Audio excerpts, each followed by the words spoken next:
Hey, shout out to SeatGeek for sponsoring this video. SeatGeek is the best place to buy tickets online. Use my promo code FOOLISH for $20 off your first purchase.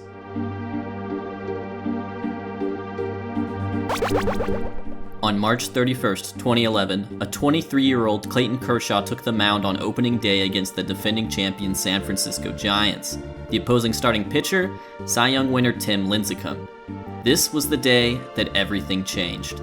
Kershaw was coming off two very good seasons for a young pitcher, having thrown 375 innings and kept his ERA under 3 between 2009 and 2010. But a new level of dominance was about to be unlocked. He outdueled Lincecum to the tune of 7 scoreless innings, completely shutting down the World Series winners from a year prior. This is the story of a 7-year period where Clayton Kershaw simply decided that allowing runs is for suckers. And Clayton Kershaw is no sucker. What was different about 2011 Kershaw? I hate to simplify things this much, but there are two changes that are easy to point out. Number one was the development of his slider. 2010 marked a significant uptick in usage, and he used it even more in 2011, but the biggest change was not so much frequency of use as it was velocity. In 2010, Kershaw's average slider was thrown at just over 82 miles per hour, but in the 7 years following that, he threw it harder and harder and harder. 2011 marked a huge increase by bumping things up to 84.5 miles per hour, and by the end of his 7 years in heaven, he was averaging 89 miles per hour on what had become his strikeout pitch. As Clayton Kershaw once said, "I will simply throw the ball harder to get more outs." It's shocking that other pitchers haven't thought of this. Kershaw struck out 3 batters in the first inning of that opening day start against the G-men. The first strikeout was on a fastball, but the next 2 came on his retooled slider.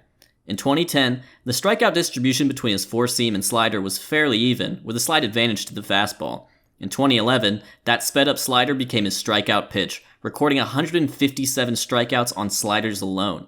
The end result was that Kershaw went from good to unstoppable in 2-strike counts. When we integrate the split OPS plus numbers, where 100 is average for a hitter, we can see that batsmen were far less effective against Kershaw on 2-strike counts than against the baseline pitcher. The second change is obvious just from a glimpse at the stat sheet, but 2011 marked the year Kershaw became a control freak. He entered the league walking batters at a rate well above the league average, but he dropped that to well below average and maintained it throughout the rest of his stretch of dominance. Why did he do that? Because walks lead to runs, and runs are for suckers. And Clayton Kershaw is not a sucker. In 2011, Clayton Kershaw set career bests in pretty much every pitching stat imaginable. He led the National League in ERA, strikeouts, and WHIP, and that was enough to net his first career Cy Young award. His career ERA dropped to 2.88, and he picked up a pitching triple crown because, why not? Why not do that? His 2012 numbers are basically a repeat, although he ended up as a Cy Young runner-up to R.A. Dickey. His career ERA dropped to 2.79. 2013 is where things started to get silly.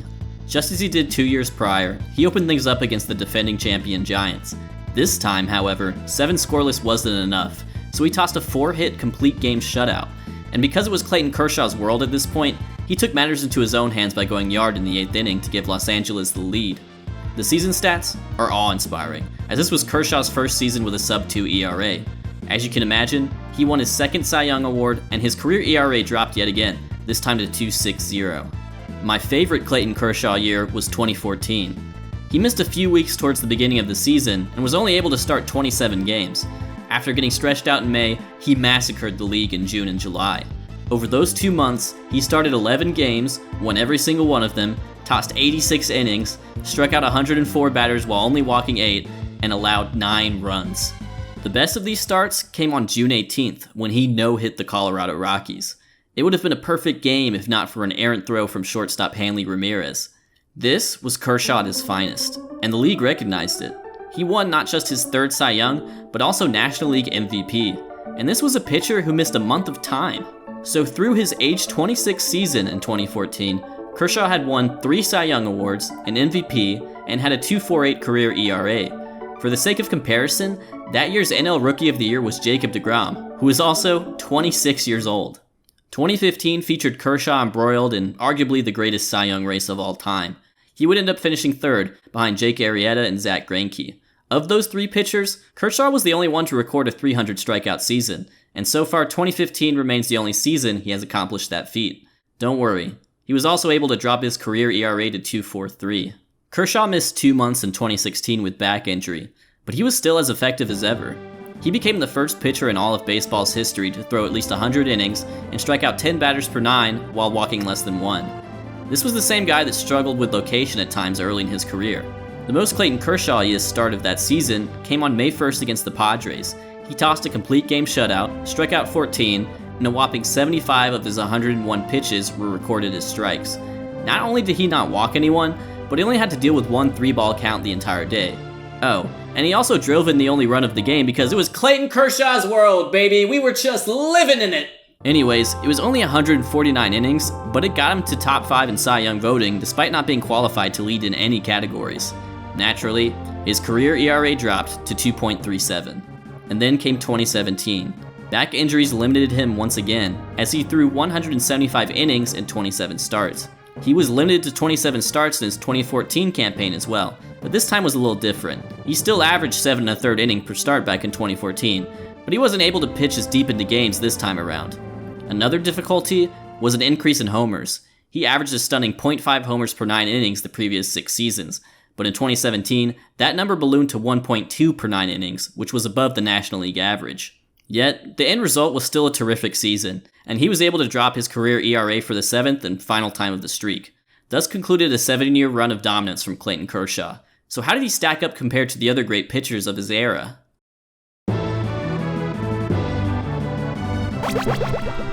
In terms of wins above replacement, the top 4 pitchers in baseball during this historical run were Kershaw, Scherzer, Sale, and Verlander. Whoa, wow, I need to update that bad boy. That's nightmare fuel. Thank goodness I'm a little better at the pixel art now.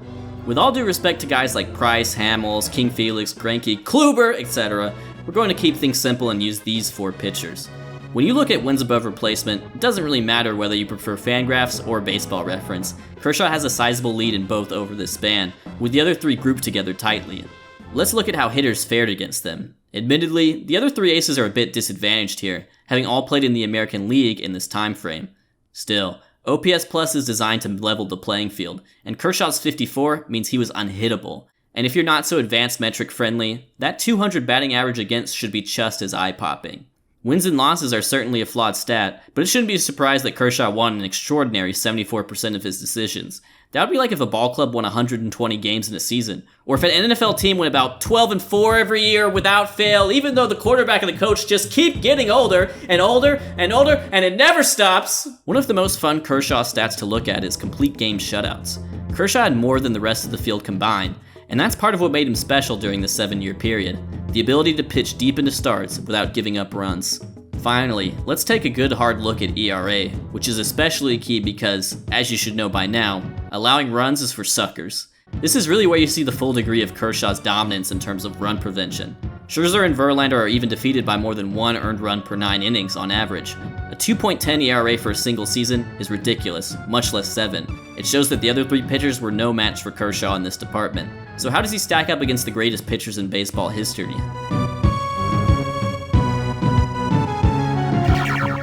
Koufax, Gibson, Seaver, Clemens, Maddox, Martinez, Johnson.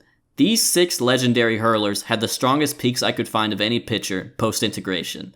Kershaw had a clear leg up on his peers, but how about the legends who came before him? Looking strictly at Baseball Reference's wins above replacement, he finds himself sandwiched between Koufax and Gibson towards the bottom.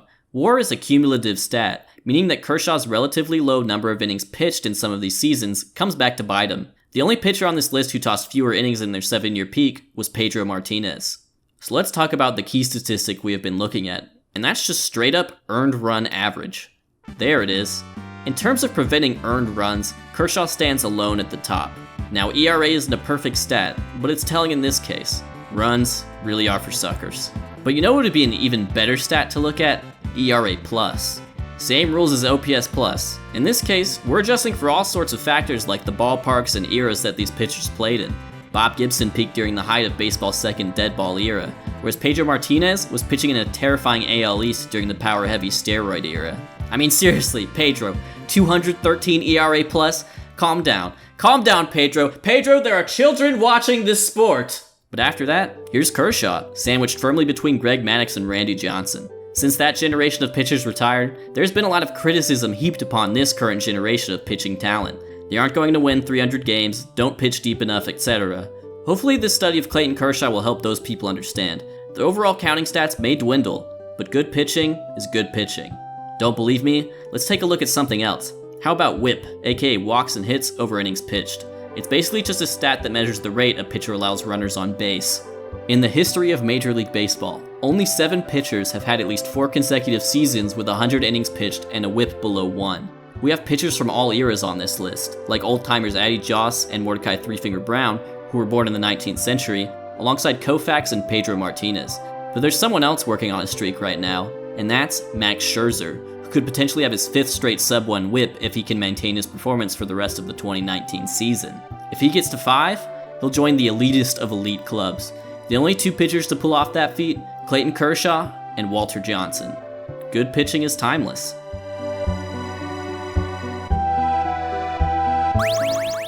Clayton Kershaw is still an excellent pitcher. In fact, his worst seasons would be most pitchers' best seasons.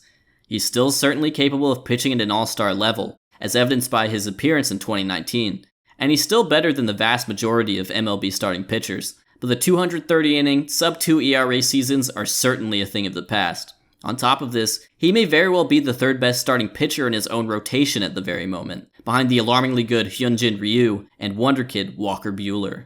There's no denying that chronic back injuries have taken a toll on his career. He went on the disabled list early in 2014 with an upper back strain. In 2016, a herniated disc caused him to miss several weeks. Kershaw also missed time with various back injuries in both 2017 and 2018. In 2019, he missed most of spring training and the first couple weeks of the regular season with shoulder soreness. The main way this has affected his pitching has been a rather steep decline in velocity on his fastball. In 2015, his average fastball traveled at nearly 94 miles per hour. Fast forward to 2019, and he has dropped over 3 ticks on that 4-seamer. You can also correlate that to his strikeout rate, as well as his hits allowed per 9 innings. He isn't the unhittable freak he used to be. As for the future, the best thing about Clayton Kershaw is that he has unfinished business and plenty of opportunities to do it. Think about it. This guy had a Hall of Fame career before he turned 30. He won 3 Cy Young awards and an MVP. What does he have left to play for? October. Whether you agree with the narrative or not, Kershaw's struggles in the postseason have been a much publicized part of his career.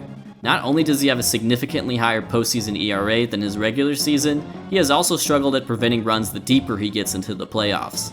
That's not to say that his playoff efforts have been fruitless. In 2017, he dashed the Cubs' dreams of a repeat with 6 innings of 1-run ball in Game 5 of the NLCS. He then turned around and tossed a gem to win Game 1 of the World Series versus Houston. But he still needs to get the monkey off his back. Thankfully, this current Dodgers roster is built to give him plenty of opportunities to do just that. Will he make it happen? I guess we'll just have to wait and see. Now, if you want to catch a ball game with these great playoff races heating up, SeatGeek has you covered. They're back, baby. SeatGeek is an app that makes ticket buying ridiculously easy. They rate each deal on a scale of 1 to 10 and show you pictures from each vantage point, so you'll know exactly what your view of Clayton Kershaw will be like in Dodger Stadium. You can order through your browser, or if you're on mobile, you can download the app right in my video's description. So, if you want to see your favorite teams in person and support the channel, use my code FOOLISH for $20 off your first purchase. Once again, big shout out to SeatGeek for sponsoring this episode of Baseball Bits.